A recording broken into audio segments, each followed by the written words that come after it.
La opinión de Aquiles Córdoba Morán en Antorcha TV. Compañeras y compañeros del Movimiento Antorchista Nacional, amigas, amigos que nos hacen el favor de su atención cada semana, que tengan todos muy buenas tardes y buena salud. En estos días, los diputados discuten el presupuesto de egresos de la Federación. Como hemos platicado en otra ocasión, la importancia del PEF consiste en que en él se detalla la forma en que el gobierno gastará el dinero que se supone recaudará el año siguiente, en primer lugar de los impuestos que pagan todos los ciudadanos que reciben un ingreso. En segundo lugar, del impuesto al valor agregado, el recargo en el precio de la mayoría de los productos que consumimos, y en tercer lugar de otras fuentes de ingresos como la venta de petróleo crudo al extranjero y algunos servicios que el gobierno ofrece al público como gasolinas y electricidad. Según los medios, el PEF para el 2022 se calcula en 7 billones 88 mil millones de pesos. En el PEF se refleja la política social del gobierno, es decir, lo que considera de primera importancia y lo que cree secundario e incluso prescindible. Esto queda de manifiesto en la mayor o menor cantidad de recursos que asigne a cada uno de los programas, obras y servicios que el país necesita. Por ejemplo, en el PEF podemos ver cuánto dinero destinará el gobierno a la salud, a la educación, a la infraestructura y servicios de pueblos, comunidades rurales y colonias marginadas el año que viene. También podemos ver cuánto dinero gastará en apoyos al campo, semillas mejoradas, fertilizantes subsidiados, precios de garantía, etc.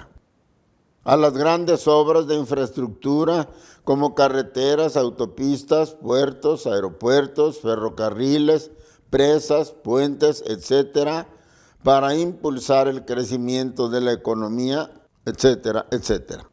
Ahora bien, ¿cómo pretende el gobierno de López Obrador distribuir el presupuesto del 2022? Según el diputado morenista Omar Enrique Castañeda, no debemos esperar grandes cambios a la propuesta enviada por el presidente López Obrador a la Cámara de Diputados, que en sus grandes líneas es similar al del año que está por terminar.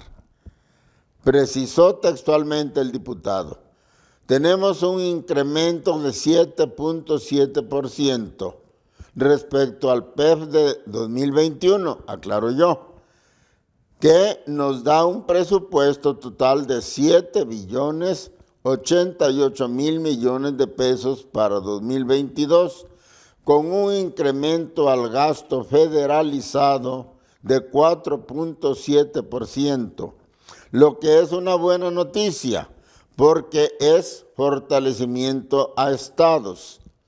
Hay 24% de incremento a programas sociales.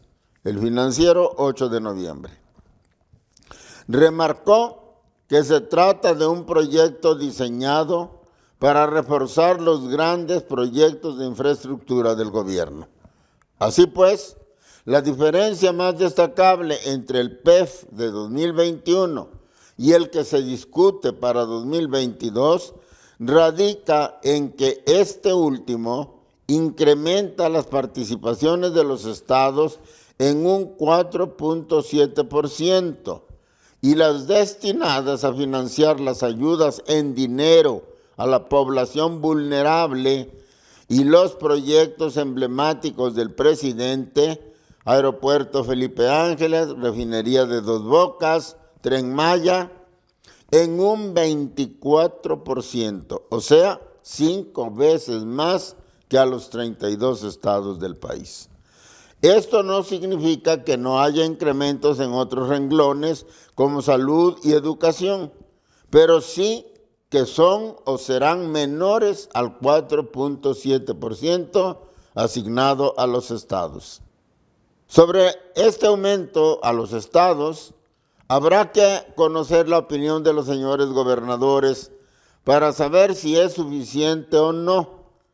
Pero acerca del monto asignado a las clases pobres y a las obras emblemáticas del gobierno, hay opiniones de gente calificada que conviene conocer. Según los diputados Salomón Chertorivsky e Ignacio Loyola, estamos ante el mayor presupuesto en la historia del país, pero que será recordado por su gran despilfarro y opacidad. Precisaron que el despilfarro se debe a los recursos destinados a obras de poca rentabilidad social, como los proyectos emblemáticos, y la opacidad por el gasto poco transparente de los programas sociales. Misma nota del Financiero. Ciertamente, existen serias dudas sobre la poca rentabilidad económica y social de tales obras, pero no una certeza plena. Creo que habría que esperar un poco más para tener una opinión definitiva. En cambio, sí están bien documentadas las fallas en los programas de ayuda directa a las clases marginadas. Por ejemplo, carecen de un enfoque preciso respecto al estrato social al que van dirigidos, por lo que su reparto queda al arbitrio de quienes los manejan. También se sabe que mucha gente pobre no recibe esa pensión y en cambio sí la recibe gente perteneciente a los estratos de altos ingresos. Se ha encontrado que en las nóminas aparecen nombres de personas fallecidas hace tiempo y que sin embargo siguen cobrando su dinero. Finalmente, todos los programas carecen de un mecanismo de evaluación de resultados y de rendición de cuentas. Y hay la sospecha generalizada de que su fin es básicamente electoral. El despilfarro que denuncian los diputados, pues, no carece de fundamento. Aquí creo necesario aclarar que los antorchistas, a pesar de todo esto, no estamos en contra de que se preste ayuda inmediata y directa a la población más necesitada. Lo consideramos de elemental justicia e indispensable, además, independientemente de su mal manejo, que obviamente debe corregirse. Nuestro desacuerdo tiene otros motivos que quiero explicitar brevemente. Primero, la forma políticamente tendenciosa en que se levantó el padrón de los beneficiarios que llevaron a cabo los servidores de la nación de clara afiliación morenista, en vez del personal de la Secretaría del Bienestar sin identificación partidaria. Segundo, el manejo discrecional de los programas, claramente sesgado hacia los simpatizantes del partido oficial. En tercer lugar, y por encima de todo, rechazamos la mentira de que esas ayudas acabarán con la desigualdad y la pobreza que reinan en el país. Esto es sencillamente absurdo, porque las ayudas son riqueza previamente creada por los trabajadores productivos. Pero ese dinero no puede crear riqueza a su vez porque está destinado al consumo y no a la producción. Ningún país del mundo ha resuelto el problema de la pobreza con ese tipo de ayudas. Para esto, el gobierno debe invertir en infraestructura, vivienda y servicios que impulsen el crecimiento económico. Y el gobierno de la Cuarta T está incapacitado para hacerlo porque gasta demasiado en su política clientelar y en sus obras de relumbrón, con lo que nos está llevando a todos a la ruina, incluidos los pensionados. Pero volvamos al PEP. Está demostrado que el monto recaudado, en este caso los 7,088,000,000,000 de pesos para 2022, no alcanza para satisfacer a un nivel aceptable todas las necesidades del país. De aquí resulta la urgencia de jerarquizar bien esas necesidades para atacarlas por orden de importancia y no atendiendo a criterios político-electorales como sucede hoy. Sin embargo, aún gastando racionalmente el presupuesto, sigue siendo cierto que si restamos al total los gastos etiquetados, es decir, aquellos que se tienen que realizar por fuerza, como el servicio de la deuda exterior, los salarios de todos los trabajadores del Estado, las pensiones, las prestaciones, los gastos de las Fuerzas Armadas, etcétera, etcétera, la cantidad que queda disponible al final resulta insuficiente para atender al resto de las necesidades del país. Justamente por eso, los expertos y las instituciones nacionales e internacionales que saben de finanzas públicas han aconsejado al gobierno mexicano una verdadera reforma fiscal que incremente sustancialmente la recaudación y, en consecuencia, el dinero no comprometido. La recaudación de México ronda el 14% del PIB.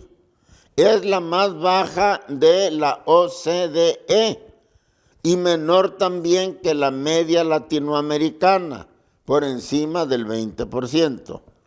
El Fondo Monetario Internacional, entre otros organismos internacionales, ha aconsejado en más de una ocasión a México elevar la recaudación para poder mejorar el gasto en salud y educación por debajo también de la media de sus homólogos latinoamericanos. Las recomendaciones internacionales se intensificaron durante la pandemia. David Marcial Pérez, El País, 22 de octubre. Es cosa sabida que el presidente planeaba esa reforma para después de las elecciones del 6 de julio, pero que 3 eventos lo hicieron cambiar de opinión. Primero, el resultado de las elecciones, que le hizo ver que su fuerza electoral es menor de lo que creía. Segundo, el estallido social en Colombia, causado precisamente por una alza de impuestos. Tercero, la eficacia recaudatoria del SAT, Servicio de Administración Tributaria, mostrada en 2020, que probó que la reforma fiscal no era indispensable. Por eso, pasadas las elecciones, el presidente declaró que no va a haber reforma fiscal, no va a haber aumento de impuestos. Siguiendo esa línea, la jefa del SAT, Raquel Buenrostro, declaró: no es necesaria una reforma fiscal, bastará cobrar a grandes informales. Y explicó: si la economía informal es 50%, es decir, 50% del total de nuestra economía, está claro que hay mucho que se puede hacer sin subir impuestos ni aumentar las tasas. La jefa del SAT habla además de disminuir el contrabando de hidrocarburos, con lo cual se recaudarán 35,000 millones de pesos. Exigir la carta porte, que explica así: de toda la mercancía nacional, 80% se mueve en transporte terrestre y 60% de este transporte es informal, es decir, que 40% de la economía informal se mueve por transporte terrestre. Por eso es clave obligar al transporte a acreditar la propiedad legal de las mercancías que conduce. El Economista, 13 de septiembre. Se dice además que las medidas fiscales más agresivas son las reestructuras de grupos corporativos que normalmente involucran partes relacionadas con el extranjero y por eso es necesario coordinarse con otros países como Estados Unidos, algo que ya se está haciendo. Estas medidas, cuyo lenguaje técnico las hacen de difícil comprensión para el público, pueden ser ciertas y eficaces, pero no debemos olvidar que están pensadas o simplemente dichas para justificar la ausencia de una reforma fiscal progresiva que eleve las tasas impositivas a las grandes utilidades de los hombres más ricos y realmente mejore la recaudación del gobierno. Y es por esto que resulta sospechoso el silencio casi absoluto que se guarda respecto a medidas que buscan aumentar la base gravable, como dicen los especialistas. Es decir, aumentar en vez de las tasas impositivas a los ricos, el número de contribuyentes.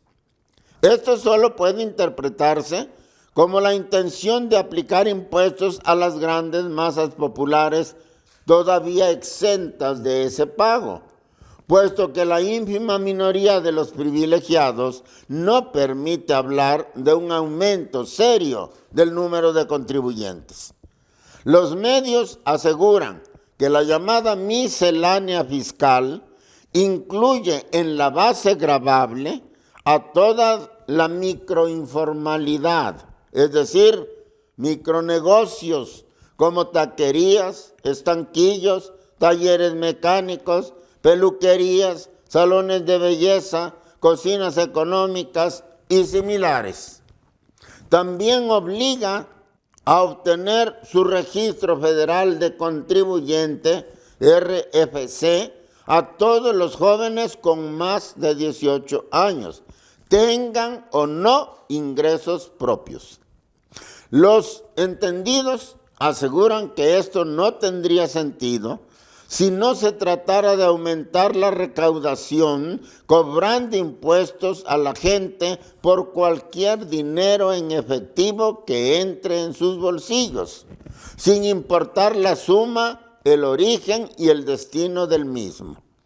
Se busca además mantener un control riguroso sobre la actividad de los jóvenes para que tan pronto tengan un empleo remunerado, no puedan eludir ni un solo día su obligación fiscal. Así pues, no habrá reforma fiscal para los grandes capitales, pero sí la habrá, y muy dura, para los negocios pequeños y los empleos de simple sobrevivencia. ¿Cuánto dinero más captará por esta vía el gobierno? No lo sabemos. Pero lo que sí es seguro es que empeorará la suerte de los menos favorecidos. El PEF para 2022 no propone, como ya vimos, ninguna mejoría en el reparto del gasto comparado con el de 2021. Es más de lo mismo. Por tanto, la economía, el empleo y los salarios seguirán cayendo. No habrá mejoras sustanciales en la educación, la salud, la vivienda, el transporte público, los servicios y la urbanización de los asentamientos humanos pobres y marginados, urbanos y rurales. Solo habrá más impuestos para los menos favorecidos. Ignacio Mier, pastor de los diputados morenistas, respondió a la queja de la oposición de que no toman en cuenta sus objeciones y propuestas de reformas, ha dicho PEF. Habrá diálogo, pero no se permitirá cambios que tengan que ver con recuperar moches etiquetados. Si tienen que ver con la nostalgia de recuperar el ramo 23, eso no, declaró Mier. Como sabemos, el ramo 23 registraba el dinero destinado a obras y servicios como drenaje, agua potable, electricidad, banquetas, pavimento, caminos vecinales, remozamiento de escuelas, edificios públicos, clínicas rurales, casas de cultura, etcétera, para pueblos y colonias marginados. Necesidades todas que siguen pendientes y aumentando con el crecimiento de la población. Los moches y los etiquetados de que habla Mier, en la medida en que hayan sido ciertos, formaban parte de un mecanismo corrupto para repartir esos recursos, pero nada tenían que ver con los problemas de la gente ni con su solución. Lo que había que hacer, por tanto, era corregir el procedimiento, no suprimir el ramo completo. El haberlo hecho así, con el argumento de combatir la corrupción, fue un burdo pretexto para negar a las clases populares su derecho al bienestar y al desarrollo integral de sus comunidades, y de ese modo ahorrar dinero para los programas electoreros y las obras de relumbrón de la Cuarta T. El resumen de toda esta situación es nada a favor del pueblo, pero sí nuevos y sofisticados mecanismos para sacarle hasta la última gota del poco jugo vital que le queda para sobrevivir. Y así seguirá siendo, mientras el pueblo mismo no despierte, no se organice y se ponga en pie de lucha en defensa de sus derechos elementales. Muchas gracias.